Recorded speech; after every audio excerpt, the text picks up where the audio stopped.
ஸ்ரீ குருப்யோ நமக. ஏதாவது ஒரு நல்லது என்னுடைய வாழ்க்கையில் நடந்து விடாதா என்று பல நாட்களாக காத்து கொண்டிருக்கிறேன்.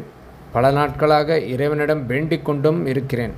ஆனால் ஒரு நல்லது கூட என்னுடைய வாழ்க்கையில் நடக்கவே இல்லை என்று வருத்தப்படுகிறீர்களா நீங்கள்? அந்த வருத்தம் இனி வேண்டாம். உங்களுக்கும் நல்லது நடக்கும். இந்த 24 நிமிடத்தில் இறைவனிடம் பிரார்த்தனை செய்தால் உங்கள் தலையெழுத்தும் நல்லபடியாக மாறும்.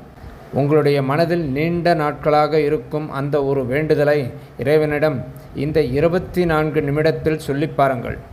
ஜெட் வேகத்தில் இறைவன் உங்களுடைய வேண்டுதலை நிறைவேற்றி வைப்பான். அந்த 24 நிமிடத்திற்கு பெயர்தான் அபிஜித் நட்சத்திர நேரம். இதற்கு பின்னால் அப்படி என்ன அதிசக்தி வாய்ந்த மர்மம் மறைந்திருக்கிறது? கிருஷ்ண பரமாத்மா தன்னுடைய மயில் இறகில் மறைத்து வைத்திருக்கும் நேரம் இது. அந்த ரகசியம் அந்த பரமாத்மாவுக்கு மட்டும்தான் தெரியும். ஆனால் அந்த நேரத்தை மட்டும் நம்மால் பயன்படுத்தி கொள்ள முடியும். அந்த அதிசக்தி வாய்ந்த அபிஜித் நட்சத்திர நேரம் இன்றைய தினம் 18/5/2025 ஞாயிற்றுக்கிழமையோடு சேர்ந்து வந்திருக்கிறது. இது வெறும் ஞாயிற்றுக்கிழமை அல்ல. இன்றைய தினம் சஷ்டி திதியும் இருக்கிறது. பெருமாளின் நட்சத்திரமான திருவோண நட்சத்திரமும் சேர்ந்து இருக்கிறது. ஆக மொத்தத்தில் இன்று நமக்கு கடன் சுமையை கொடுக்கும் செவ்வாய் பகவானின் அருள் ஆசி நமக்கு கிடைக்க முருகப்பெருமான் கை கொடுப்பார். பண பிரச்சனையை தீர்த்து வைக்க திருவோண நட்சத்திரத்திற்கு சொந்தக்காரரான பெருமாளும் கை கொடுப்பார்.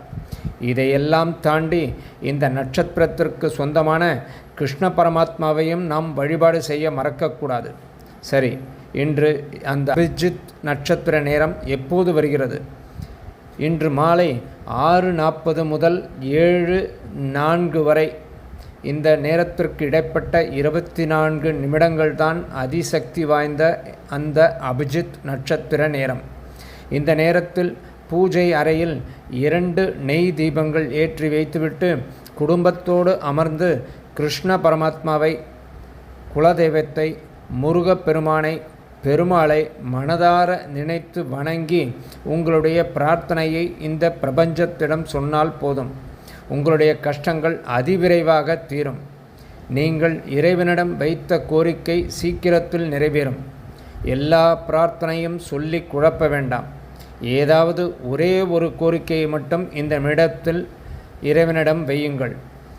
அந்த கோரிக்கை நிறைவடையும் வரை மாதந்தோறும் வரக்கூடிய அபிஜித் நட்சத்திரம் நேரத்தில் அந்த கோரிக்கையை இறைவனிடம் தொடர்ந்து வைத்து வர நிச்சயமாக உங்களுடைய வேண்டுதல் நிறைவேறும். அதில் எந்த சந்தேகமும் கிடையாது. உங்கள் கோரிக்கை நியாயமாக இருக்க வேண்டும், உங்கள் தகுதிக்கு ஏற்றபடி இருக்க வேண்டும் என்பதையும் நினைவில் வைத்து கொள்ள வேண்டும். இந்த அதிசக்தி வாய்ந்த அபிஜித் நட்சத்திர நேரத்தை பற்றிய தகவலை உங்களோடு பகிர்ந்து கொண்டதில் மனமகிழ்ச்சியுடன் இந்த பதிவினை நிறைவு செய்து கொள்வோம். ஓம் நமோ நாராயண.